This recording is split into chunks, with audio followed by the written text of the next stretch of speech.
ada dua sifat, alim dan halim. Alim tertumpu kepada ilmu, halim tertumpu kepada akhlak atau sopan santun.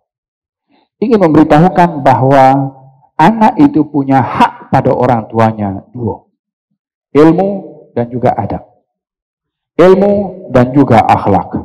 Diagihkan dalam ayat ini sifat ilmu dan akhlak pada dua anak Nabi Ibrahim alaihissalam. Oleh sebab itu dalam hadis, tidak ada hadiah yang lebih baik diberikan oleh orang tua kepada anak melebihi daripada akhlak yang baik. Sallallahu ala Muhammad, sallallahu ala Muhammad, sallallahu ala Muhammad, sallallahu ala Muhammad. Bismillahirrahmanirrahim. Alhamdulillahirabbil alamin arrahmanir rahim maliki yaumiddin. Iyyaka na'budu wa iyyaka nasta'in. Shiratal mustaqim, shiratal ladzina an'amta 'alaihim ghairil maghdubi 'alaihim waladdallin. Ayat 21. Bismillahirrahmanirrahim. Surah Al-Hijr. Surah Al-Hijr ayat yang ke-51 muka surat 264. Surah Al-Hijr ayat yang ke-51 muka surat 264. A'udzu billahi minasy syaithanir rajim. Bismillahirrahmanirrahim. 51. Ayat 51. Nah, wa nabbi'hum an dhayfi Ibrahim. ونبئهم عن ضيف إبراهيم إذ دخلوا عليه فقالوا سلاما قال إنا منكم وجلون قالوا لا توجل إنا نبشرك بغلام عليم قال أبشرتموني على أن مسني الكبر فبم تبشرون قالوا بشرناك بالحق فلا تكن من القانطين قال ومن يقنط من رحمة ربه إلا الضالون قال فما خطبكم أيها المرسلون قالوا إنا أرسلنا إلى قوم مجرمين إلا آل لوط إنا لمنجوهم أجمعين إلا امرأته قدرنا إنها لمن الغابرين فلما جاء آل لوط المرسلون قال إنكم قوم منكرون قالوا بل جئناك بما كانوا فيه يمترون وآتيناك بالحق وإنا لصادقون عليه. Maksudnya, dan khabarkanlah kepada mereka perihal tetamu Ibrahim ketika mereka masuk mendapatkannya lalu memberi salam dengan berkata, salam sejahtera kepadamu. Ia berkata, sesungguhnya kami berasa takut kepada kamu.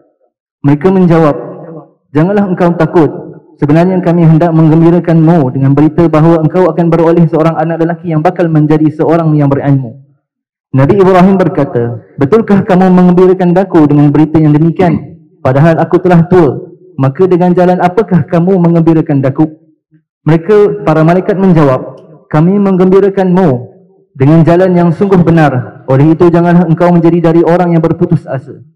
Nabi Ibrahim berkata, dan tiadalah sesiapa yang berputus asa dari rahmat Tuhannya, melainkan orang yang sesat.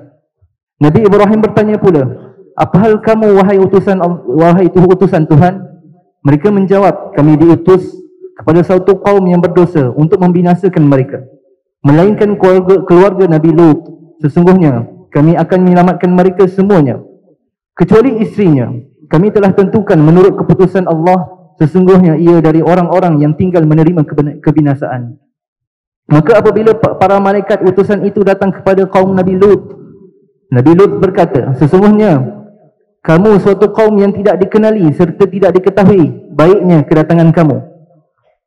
Mereka menjawab, para malaikat menjawab, kedatangan kami bukan untuk mendukacitakanmu, bahkan kami datang kepadamu untuk membawa azab yang mereka ragu-ragukan kebenarannya. Juga membawa kepadamu perkara yang benar tentang kebinasaan mereka, dan sesungguhnya kami adalah orang-orang yang benar. Oleh itu bawalah pergi keluargamu pada waktu malam serta ikutlah di belakang mereka, dan janganlah seseorang pun di antara kamu berpaling ke belakang, serta pergilah terus ke arah yang diperintahkan kamu menujunya. Dan kami wahyukan kepadanya tentang kesudahan perkara itu, iaitu mereka akan dibinasakan pada waktu pagi, sehingga mereka punah ranah dan berputus keturunannya. Bismillahirrahmanirrahim. Alhamdulillahi Rabbil Alamin. Salatu wassalam ala ashrafil anbiya wal mursalin Sayyidina Muhammadin wa ala alihi wa sahbihi ajma'in. Nawaina at-ta'allum wa ta'lim, tadhakkura wa tadhkir wa nafa' wal indifa' wal ifada wal istifada wal hatha ala tamassuki bi kitabillah wa sunnati nabiyhi wad dalalati ila al-khair wad du'a ila al-huda ibtigha'a mardatillahi wa qurbihi wa thawabihi. Amin Allahumma amin. Dalam surat Al-Hijr, Allah Subhanahu wa ta'ala menceritakan tentang tetamu yang datang ke rumah Nabi Ibrahim.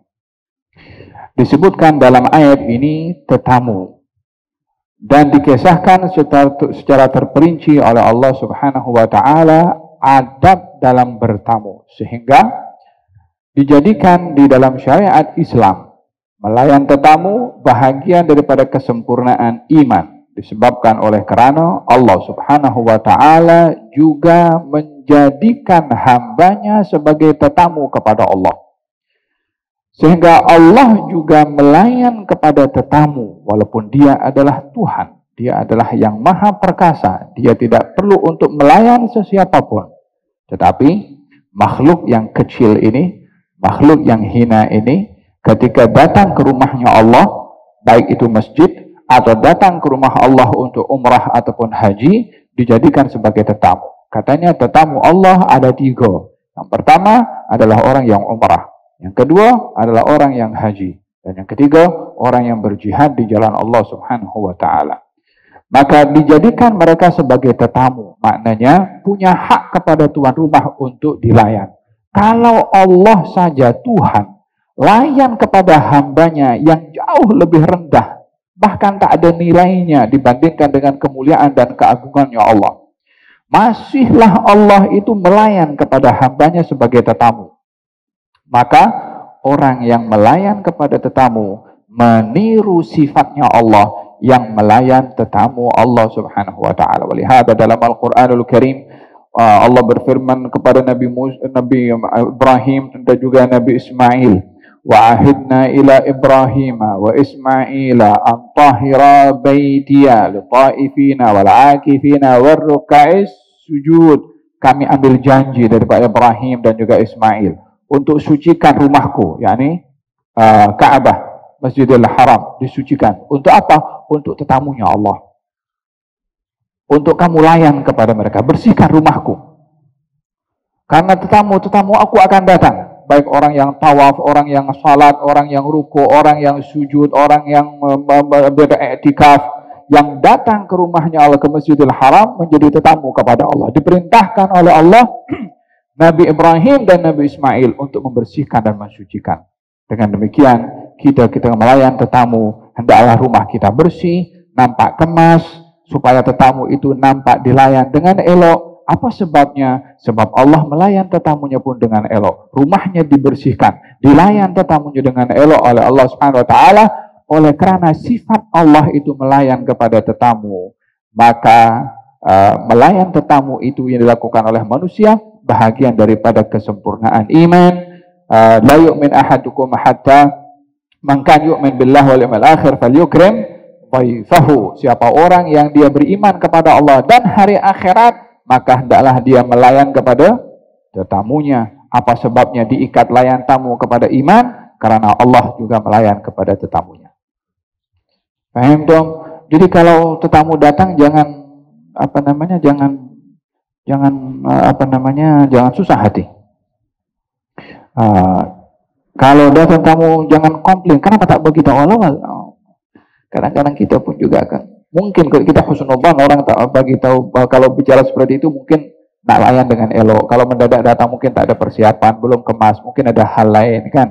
Tapi at least paling tidak, walaupun datang mengejut seperti itu, ingat bahwasanya layan tetamu bahagian daripada sifatnya Allah Subhanahu wa taala. Paham dong? Bahkan di dalam Al-Qur'anul Karim Allah Subhanahu wa taala menegur atau memberitahukan akan kurang eloknya, kurang baiknya sifat seseorang kalau tak suka kepada tetamu. Macam Nabi Musa dan Nabi Khidir ketika pergi ke satu qaryah, fastat'ama ahlaha fa'abau ayyudayyifu huma fawajada fiha jidaran yuridu an yanqadha fa'aqamah. Nabi Musa dan Nabi Khidir masuk ke satu qaryah, minta bantuan kepada orang-orang qaryah itu supaya dilayan di sebagai tetamu. Fa'abau, satu kampung tak mau layan. An yudayyifuhuma, untuk melayan mereka berdua sebagai tetamu. Nabi, Rasul, tak ada orang nak layan tamu. Kalau datang ke tempat kita, tolak al-badru alaina. Ini Nabi Rasul datang ke satu kampung, tak ada orang peduli, tak ada orang layan. Fa'abau an yudayyifuhuma. Ditegur oleh Allah Subhanahu wa taala sifat penduduk yang tidak suka melayan kepada tetamunya. Tetamu dalam hal ini mempunyai makna yang luas. Baik tetamu datang yang ke rumah kita, datang ke kedai kita, termasuk tetamu yang datang ke negara kita. Pun juga tetamu juga. Nampak orang asing datang apa semua, ya tetamu datang. Kita kena melihat dari aspek anjuran agama melayan kepada tetamu. Wa nabbihum an dhaifi Ibrahim. Coba ceritakan kepada mereka tentang dhaif, tetamunya Ibrahim alaihi salam. Idh dakhalu alaihi faqalu salama. Ketika tetamu itu datang ke rumah Nabi Ibrahim dan masuk mengucapkan salam. Adab di dalam bertamu. Katanya masuk dan mengucapkan salam. Bermakna pintu itu dibuka dan dipersilahkan masuk, ketika masuk mengucapkan salam. Sini adab ketika masuk rumah hendaklah mengucapkan salam. Dalam mengucapkan salam,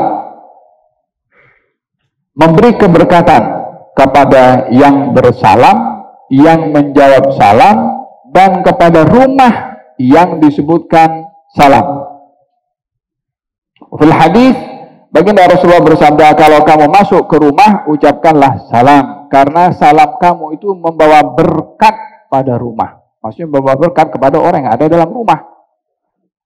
Maksudnya adalah rumah ini mempunyai hak kepada tuan rumah untuk dipelihara supaya kekal mempunyai berkat.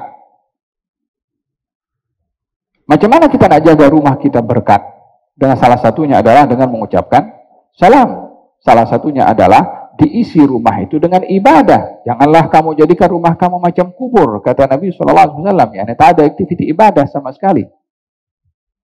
Rumah yang dibaca di dalamnya Al-Quran akan nampak cahayanya oleh penduduk langit, umpama nampaknya cahaya bintang oleh penduduk bumi. Al-baitul ladzi yuqra fihi al-Quran yatara'a li ahli as-sama' kama tatara'a an-nujum li ahli al-ard. Kata baginda Rasulullah SAW. Tidaklah Allah Subhanahu wa taala menamakan masjid sebagai rumahnya Allah supaya kita mengambil keserupaan, mencontohi rumah kita dengan rumahnya Allah. Kita sebagai makhluk yang perlu rumah, Allah tak perlu rumah, tapi Allah jadikan di atas muka bumi ini namanya rumah supaya ada keserupaan dengan keperluan manusia akan rumah, supaya manusia mencontohkan rumahnya dengan rumahnya Allah Subhanahu wa taala. Apa yang ada dalam rumahnya Allah? Zikir. Apa yang ada dalam rumahnya Allah? Quran. Apa yang ada dalam rumahnya Allah? Ilmu. Rumah kita pun juga begitu. Kalau tidak, untuk apa Allah bagi nama masjid sebagai rumahnya Allah? Antahira baitiya. Hai Ibrahim, Ismail, sucikan rumahku. Baitiya, rumahku, kata Allah Subhanahu wa taala. Ingin menunjukkan tasyrif, penghormatan kepada rumah Allah, disandarkan kepada Allah dan sebagai contoh kepada manusia. Rumahku macam ni. Kau kena contoh rumah kamu dengan rumahku. Itu sebab kenapa rumah Allah diberi nama rumahnya Allah Subhanahu wa taala. Faham tuan? Dan dalam hal ini Allah menggunakan istilah-istilah yang istilah itu ada kaitan dengan kita. Seperti rumah tadi. Dalam hadis Nabi Muhammad SAW, orang kalau mengucapkan salam kepada orang lain, maka akan diberi pahala oleh Allah Subhanahu wa taala. Yang mengucap hukumnya sunnah, yang menjawab hukumnya wajib. Kata baginda Rasulullah, ada seorang datang mengucapkan assalamualaikum, dijawab waalaikumsalam warahmatullah. Kata Nabi, asyrun, 10. Orang kedua datang, assalamualaikum warahmatullah, dijawab waalaikumsalam warahmatullahi wabarakatuh, isyrun, 20. Yang ketiga datang, assalamualaikum warahmatullahi wabarakatuh, dijawab waalaikumsalam warahmatullahi wabarakatuh wa maghfiratuh, 30. Maksudnya dalam orang mengucapkan salam, kalau assalamualaikum saja pahalanya 10. Kalau assalamualaikum warahmatullahi 20. Kalau assalamualaikum warahmatullahi wabarakatuh 30. Jadi salam pun juga ada balasan pahalanya, tergantung kita mengucapkan salam. Yang penting dalam salam ini jangan askum. Askum, tahu askum? Tahu askum. Dalam putusannya WhatsApp beneganya, tulislah assalamualaikum elok-elok tuh. Sekarang pun juga ada yang sudah lengkap tuh kan, tinggal copy paste saja itu kan. Kalau askum tuh tahu, atau salam saja, tulis yang lengkap. Anda punya ucapan itu dicatat sama malaikat. Kenapa kedekut sama diri sendiri? Assalamualaikum warahmatullahi wabarakatuh. Baru dapat 30. Ya salam, 3 kalimat. Assalamualaikum warahmatullahi wabarakatuh, 30. Satu daripada 10 saja sudah satu kebaikan yang besar dari Allah. Apatah lagi 30 dengan hanya mengucapkan assalam. Afshus salam, sebarkan salam. Kata Nabi SAW dalam hadisnya beliau bersabda demikian. Dianjurkan ketika menjawab salam lebih daripada yang mengucap. Kalau orang mengucapkan assalamualaikum, kita kena jawab lebih waalaikumsalam warahmatullah. Dalam menjawab jangan alaikum, tapi waalaikum. Assalamualaikum, jawabannya waalaikum. Bukan alaikumussalam, tapi waalaikumsalam. Jika orang mengucapkan assalamualaikum warahmatullah, kita jawab waalaikumsalam warahmatullahi wabarakatuh. Kalau orang mengucapkan assalamualaikum warahmatullahi wabarakatuh, waalaikumsalam warahmatullahi wabarakatuh wa maghfiratuh. Tambah lagi. Assalamualaikum warahmatullahi wabarakatuh wa maghfiratuh.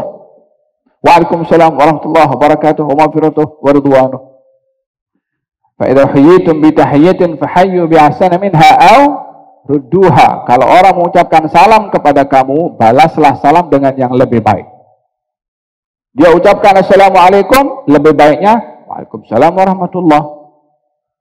Yang menjawab karena lebih memberikan kepada yang mengucap, karena yang memulai salam itu menjadi sebab kepada menjawab mendapatkan kebaikan karena salamnya yang mengucapkan salam. Karena dia sudah berbuat ihsan dengan memulai salam, dia kena membalas yang lebih baik salamnya.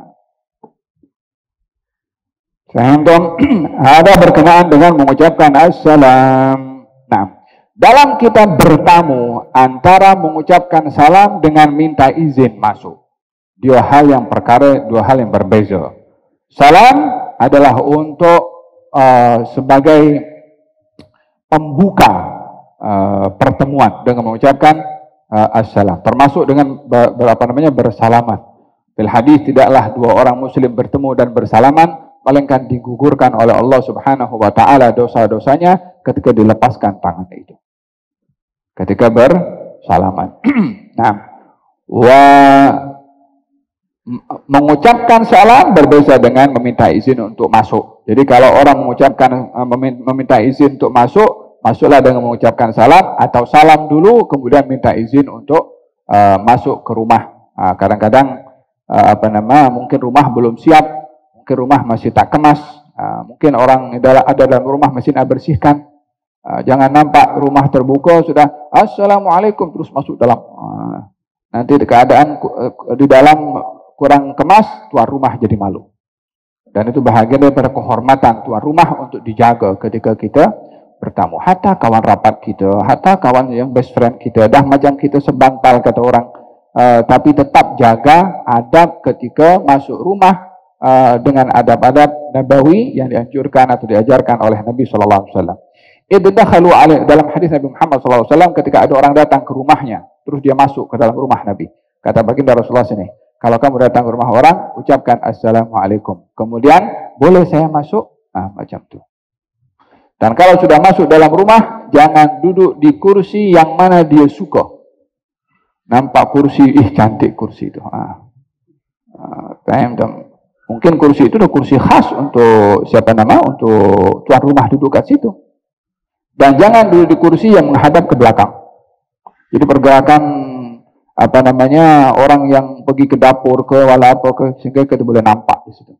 Cari tempat kursi duduk yang kira-kira tidak mengganggu privasi tuan rumah yang berada dalam. Paham dong? Pergerakan-pergerakan yang ada dalam rumah, orang naik tangga, turun tangga, kalau rumah itu tingkat, mata jangan toleh ke kanan dan ke kiri. Jaga mata daripada melihat hal-hal yang boleh mengganggu privasi rumah orang lain. Itu adab kita diajarkan di dalam kita punya syariat Nabi Muhammad SAW. Paham dong? Kata baginda Rasulullah, ketika ada orang datang ke rumahnya dan mengucapkan salam, ketika dia jawab kemudian diintip daripada lubang kunci. Ini kan mengganggu privasi rumah orang. Paham dong? Walihada tidak boleh seorang itu mengintip rumah orang, ada orang atau tak ada orang. Kalau salam 3 kali tak dijawab, pergi balik. Kalaupun bertamu ke rumah orang lalu tuan rumah tak nak layan, maka baliklah. Dalam Quranul Karim Allah Subhanahu wa taala bagi tahu tentang orang datang menjadi tetamu ke rumah orang lain, tuan rumah tak nak layan. Kalau kamu disuruh balik ketika kamu datang menjadi tetamu, maka baliklah. Farji'u huwa khair azka lakum.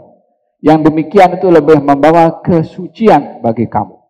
Ya subhanallah, kata sebagian ulama ketika membaca menafsirkan ayat ini, orang datang ke rumah orang lain lalu dihalau oleh tuan rumah, tak diizinkan oleh orang tuan rumah, kata Allah Subhanahu wa taala yang demikian itu azka lakum, itu membawa kesucian kepada kamu. Artinya apa? Kalau kamu tidak dilayan oleh tuan rumah, jangan marah, jangan merajuk, jangan kamu mengatakan yang bukan-bukan kepada tuan rumah, jangan kamu mengatakan tuan rumah tak tahu hormat dengan tetamu, tapi carilah tazkiyah dari Allah ketika kamu tidak diizinkan masuk ke rumah orang ataupun dihalau oleh tuan rumah. Kata salah seorang tabi'in mengatakan, saya teringin datang rumah orang, kemudian tuan rumah itu halau saya. Pasal apa? Nak dapatkan tazkiyah. Tapi selalu datang dia disambut oleh tuan rumahnya. Faham dong? Wahakadha diajarkan kita untuk tetap menjaga hubungan dengan sesiapapun, termasuk kepada tuan rumah yang tak mahu melayan kita sebagai tetamu. Ada satu hari baginda Rasulullah SAW pergi ke pasar ingin beli barang. Jumpa seorang perempuan hamba sahaya yang sedang menangis di tepi jalan. Ditanya, kenapa kamu menangis? Katanya, Rasulullah, saya disuruh oleh majikan saya beli barang, tapi duit itu setelah tak sengaja hilang. Saya takut nak balik, nanti tuan rumah marah kepada saya. Kata Nabi, berapa tuan rumah majikan kamu bagi kepada kamu? Katanya 2 dirham. Kalau Nabi ada 2 dirham bagi, ambil 2 dirham, belikan hajat majikan kamu. Dibagi 2 dirham. Beli, maka gembiralah itu hamba sahaya. Nabi pun pergi ke pasar, selesai beli barang, patah balik di tempat yang sama, hamba sahaya tadi masih berada di situ lagi. Rupanya hamba sahaya itu memang sengaja tunggu Nabi lalu ke situ. Kemudian kata baginda Rasulullah, bukankah aku dah bagi kepada engkau 2 dirham untuk membeli barang keperluan majikan kamu? Katanya, ini barangnya wahai Rasulullah. Lalu kenapa kamu masih duduk ke sini dan dalam keadaan sedih? Katanya, Rasulullah, saya ini disuruh oleh majikan saya daripada tadi. Dan saya sekarang kalau balik dah lewat masuk, dia pun akan marah juga kepada saya. Kenapa balik lewat?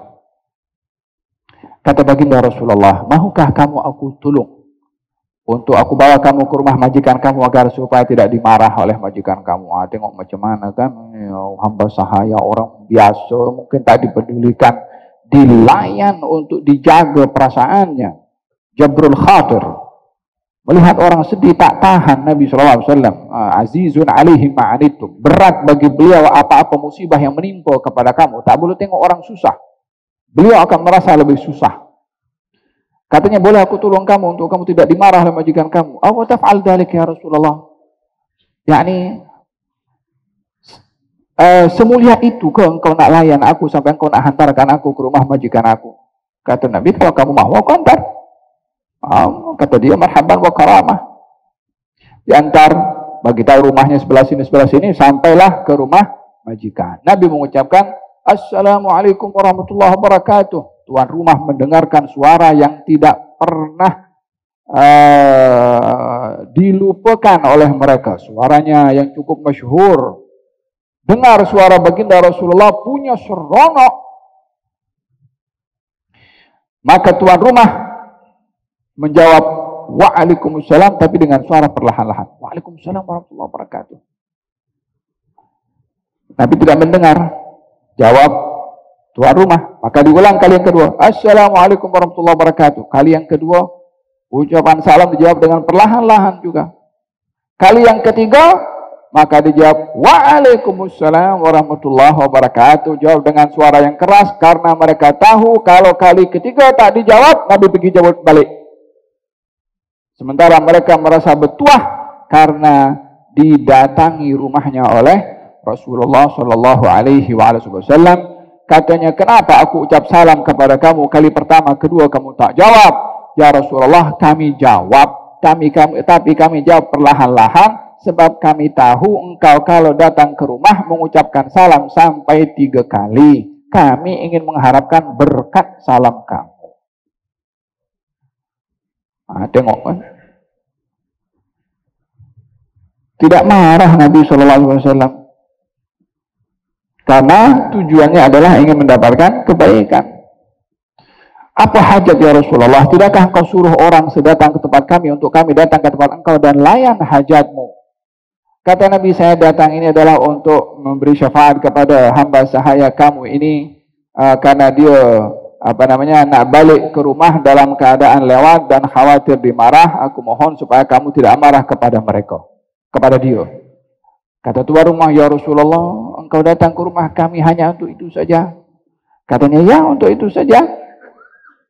Ya Rasulullah, itu hamba sahaya kami bebaskan karena Allah Subhanahu wa taala. Hamba saya dibebaskan, tak apa bebas hamba saya dapat 3 kali salam daripada Nabi SAW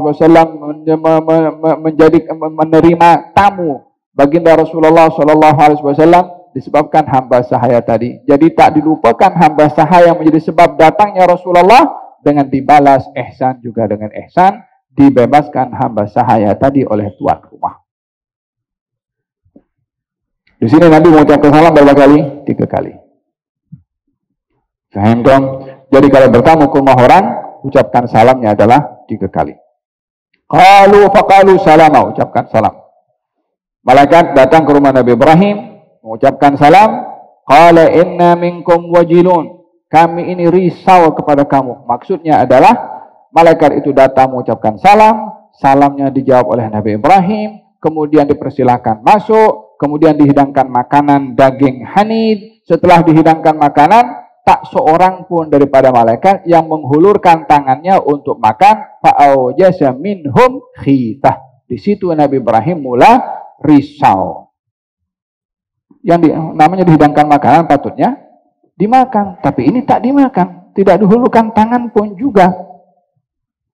Barulah di situ malaikat memperkenalkan dirinya kalau mereka adalah para malaikat, seperti mana dalam surat Az-Zariyat, hal ataka hadithu dhaifi Ibrahim al-mukramin idza dakhalu alaihi faqalu salama qala salamun qawmun munkarun faragha ila ahlihi faja'a bi'ijlin samin faqarrabahu ilaihim qala ala ta'kulun fa'awjasa minhum khifah qalu la takhaf. Kata malaikat, jangan engkau takut wahai Ibrahim, sesungguhnya kami adalah malaikat. Inna nubasyyiruka bi ghulamin alim. Kami datang kemari untuk memberikan kabar gembira kepada kamu wahai Ibrahim, bi ghulam, anak kecil, alim, yang berilmu. Qala abasyartumuni ala an massaniyat kibaru. ala ammassani al-kibaru fabima tubashshirun. Kata Nabi Ibrahim, engkau nak bagi tahu kepada aku kabar gembira kalau aku akan punya anak sementara aku dah tua. Kabar gembira apa yang kamu nak sampaikan kepada aku? Kata Nabi Ibrahim. Kalau kita merujuk kepada ayat dalam surat Az-Zariyat, ketika Allah Subhanahu wa taala memberikan kabar gembira kepada Nabi Ibrahim akan adanya anak, yang menjawab atau yang mendengar kabar gembira itu istrinya Nabi Ibrahim, Siti Sarah. Fa'aqbalat imra'atuhu fi sarratin fasakkat wajhaha wa qalat ajuzun aqim. Qalu kadzaliki, dalam surat Az-Zariyat, ketika Nabi Ibrahim memberikan kabar gembira kepada Nabi Ibrahim, ketika malaikat memberikan kabar gembira kepada Nabi Ibrahim akan mendapatkan anak, yang mendengar istrinya Siti Sarah, fasakkat wajhaha, dia memukul wajahnya dengan kedua telapak tangannya macam ini.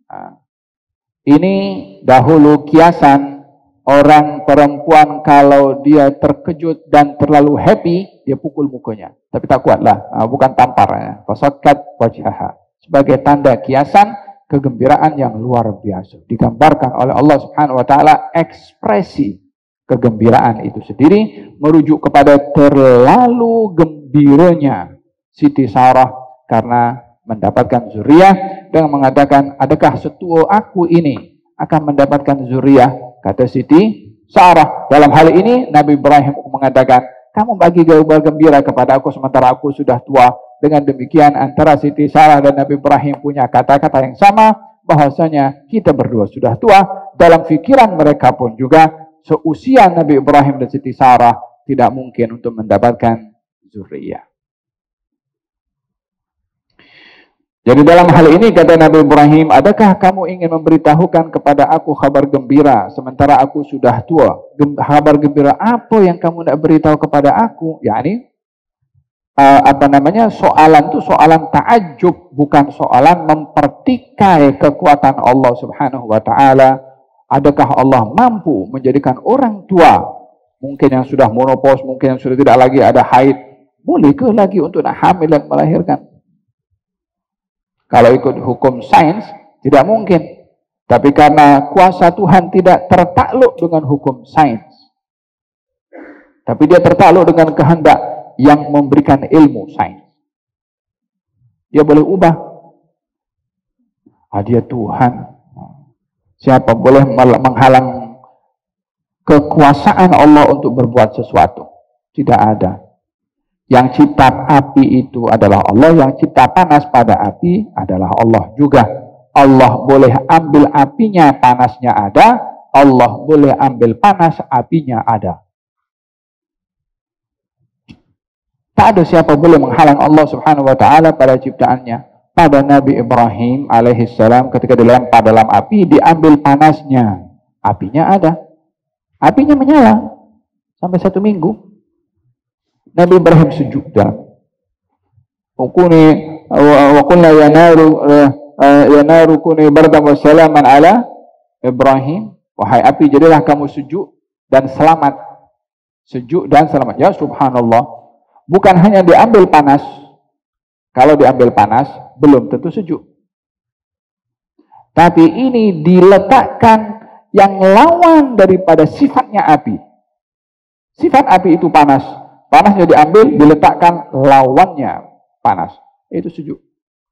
Sejuknya pun juga disifatkan salama. Sifatnya sejuk yang selamat. Tak terlalu sejuk. Ialah 1 minggu dalam api. Kalau sejuk sangat, kesejukan. Tapi dia sejuk yang, ya subhanallah. Kalau lepas hujan itu kan, sejuknya sejuk yang sedap. Bardan wa salaman ala Ibrahim.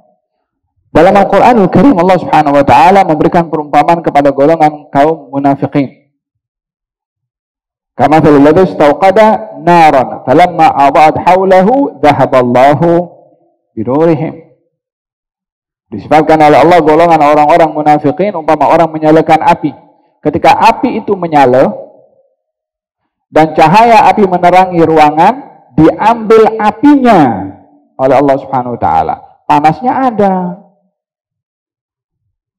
Jadi pada kisah Nabi Ibrahim apinya ada, panasnya diambil. Pada persifat yang perumpamaan yang disifatkan oleh Allah tentang golongan kaum munafikin, apinya diambil, panasnya ada. Siapa boleh buat itu? Pakar teknologi,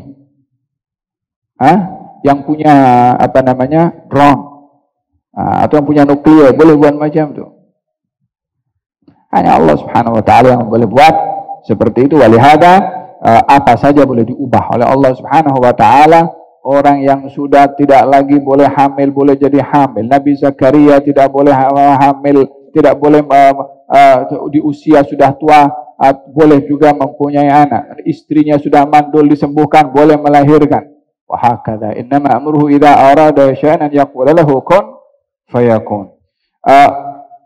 La taujal inna nubasyyiruka bighulamin alim. Kami berikan kabar gembira. Dalam hal ini diberitahukan oleh Allah Subhanahu wa taala bahwa Allah menyampaikan kabar gembira kalau kita dijemput akikah atau kawan kita mendapatkan zuriyah, maka kita dalam mengucapkan juga tahniah, kabar gembira kepada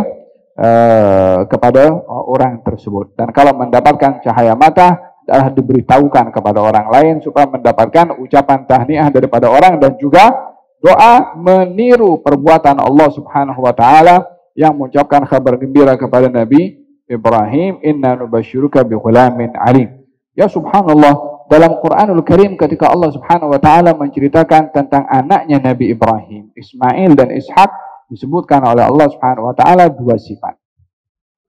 Ketika sebut Nabi Ismail, ghulamin halim. Ketika sebutkan Nabi Ishak, ghulamin alim. Ada dua sifat, alim dan halim. Alim tertumpu kepada ilmu, halim tertumpu kepada akhlak atau sopan santun.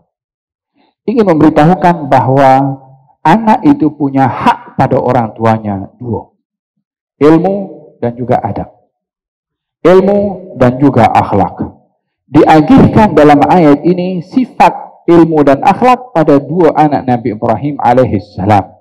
Oleh sebab itu dalam hadis, tidak ada hadiah yang lebih baik diberikan oleh orang tua kepada anak melebihi daripada akhlak yang baik. Ma nahalam walidun waladahu afdala min adabin hasan. Tidak ada hadiah yang lebih baik diberikan oleh seseorang tua kepada anaknya melebihi daripada adab yang baik. Al-Baginda Rasulullah sallallahu alaihi wasallam melihat anak di hadapan Rasulullah makannya itu tidak teratur, tidak sopan. Maka Nabi mengatakan, ya ghulam samillah wa kul biyaminik wa kul mimma yalik. Wahai budak kecil, kalau makan baca bismillah. Kalau makan, makanan yang dekat dengan kamu, bukan yang jauh. Dan kalau kamu makan, makanlah dengan tangan kanan. Rupanya tadi itu budak makan dengan tangan kanan, tangan kiri, tak baca bismillah, ambil sana, ambil sini, lompat sana, budak-budak. Kadang-kadangnya orang itu mengatakan, alah masih kecil, budak-budak, tak apa, nanti sudah besar dia belajar sendiri. Silap-silap sebesar makin dia tidak sopan. Justru masa kecil itulah waktu untuk mendidik kepada anak-anak akan ilmu dan juga akhlak. Perumpamaan kata orang, kalau orang mendidik anak masih kecil dan orang mendidik anak yang sudah dewasa, umpama dahan atau ranting. Kalau masih hijau, kalau bengkok dia boleh diluruskan. Kasih kayu sikit untuk dia tegak, lama-lama dia akan tegak ke atas. Kalau masih hijau, tapi kalau dah kering, ingin diluruskan jadi patah. Macam itu juga anak-anak kalau masih kecil mudah untuk diluruskan. Kalau sudah dewasa, sukar untuk diluruskan. Nah, ada berkenaan dengan adab ya kepada anak-anak. Qala abasyartumuni ala an massani al-kibaru fabima tubashshirun. Kata Nabi Ibrahim mengatakan kepada malaikat, kamu berikan kabar gembira kepada aku sementara aku sudah tua. Kabar gembira apa yang kamu beritahukan kepada aku? Katanya, qalu basyarnaka bil haqqi fala takun minal qanitin. Kami memberikan kepada kamu kabar gembira wahai Ibrahim dengan kebenaran yang aku sampaikan tadi. Kalau kamu akan mendapatkan zuriyah itu perkara yang benar. Kamu jangan menjadi orang yang putus asa. Dijawab oleh Nabi Ibrahim, saya bukan putus asa. dengan mengatakan wa man yaqnatu min rahmati rabbih illa dhallun. Orang yang putus asa dengan rahmat Tuhannya, orang yang sesat. Nak bagi tahu, saya bukan putus asa, tapi saya tertanya-tanya, terkejut, terpegun, merasa heran macam mana seusia saya sudah tua akan mendapatkan zuriyah. Di sini kadang-kadang pembicaraan orang mempunyai makna yang berlawanan. Kadang-kadang ayat dan bahasa itu difahami keliru. Bukan ayatnya yang keliru, bukan kata-katanya yang keliru, pemahamannya yang keliru. Oleh sebab itu kata syair mengatakan, wa kam min qailin qawlan sahih, wa kam min aibin qawlan sahihan, wa afatuhu al-fahmus saqimu. Berapa banyak kata-kata itu betul, tapi diaibkan atau disalahkan disebabkan pemahaman yang salah. Kata-katanya betul, tapi disalahkan. Apa puncanya? Pemahamannya yang salah. Jadi dalam hal ini, antara kata-kata dan pemahaman itu dua hal yang berbeza. Kita tidak boleh atau tidak punya authority untuk menjadikan pemahaman kita itulah yang ada pada maksud kepada kata. Kalau yang berkata itu bukan Tuhan punya badan. Kalau yang berkata Tuhan, yang berkata Nabi, siapa yang lebih tahu maksudnya kata-kata itu? Ya Tuhan punya kata. Lalu kita macam mana? Kita berusaha untuk memahami maksud daripada kata-kata itu. Itu yang namanya tafsir. Itu yang namanya takwil. Tapi bila pemahaman kita dinaik taraf dengan mengatakan itulah maksud Allah Subhanahu wa taala, kita tak punya otoriti untuk berbuat begitu. Oleh sebab itu ulama ketika berbeza pandangan satu dengan yang lain, mereka saling menerima, sebab yang mereka jadikan ukuran itu, ini pemahaman saya dan itu pemahaman kamu. Tapi bila akan berlaku perselisihan, bila dijadikan pemahamannya itulah satu-satunya maksud pada ayat atau pada hadis, maka yang lain yang berbeza pemahaman akan ditolak tepi. Paham dong?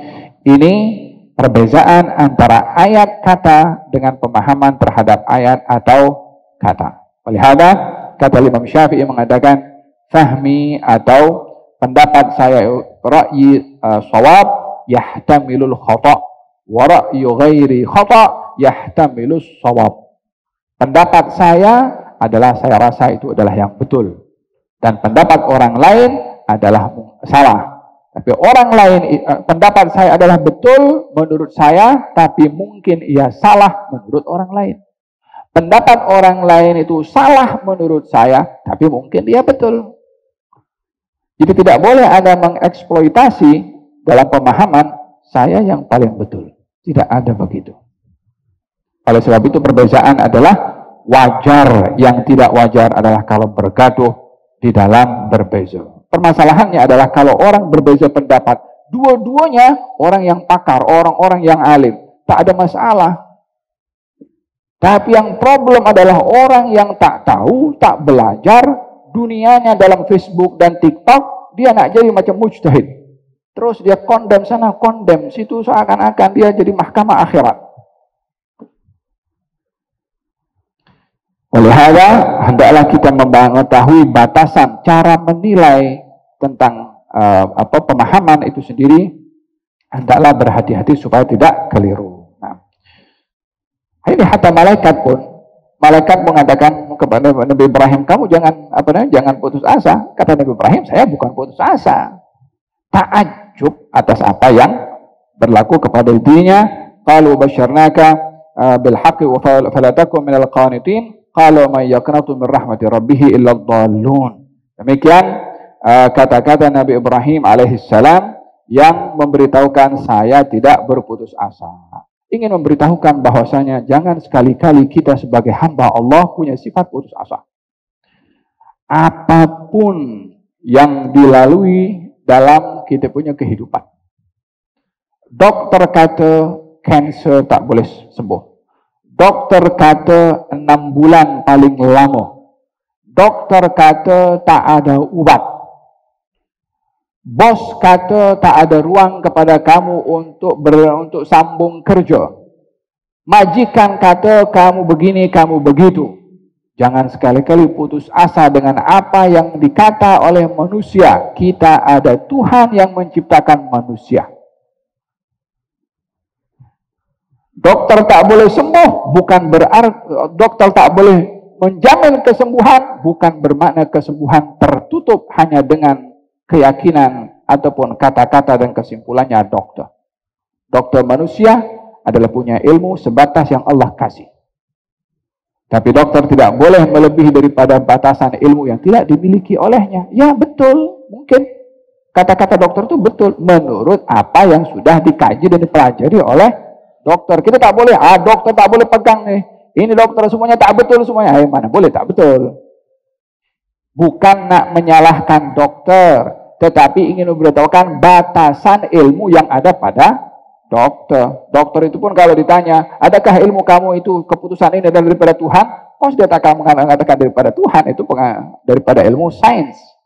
Dan dengan demikian kita hormat kepada ilmu sesiapa yang punya ilmu, tapi tidaklah ilmu dibatasi kepada golongan tersebut. Paham dong? Wallahu ta'ala alam. Walihada dalam hidup ini perlu ada dua. Yang pertama, rasa takut. Yang kedua, rasa berharap. Ini dua sayap dalam hidup untuk keseimbangan. Orang yang hidupnya takut sahaja, maka dia tak punya harapan. Kalau dia tak punya harapan, maka hidupnya akan menjadi susah. Kalau orang punya harapan sahaja, tak ada rasa takut, dia melampau. Sehingga tindakannya hulu, melampaui batas.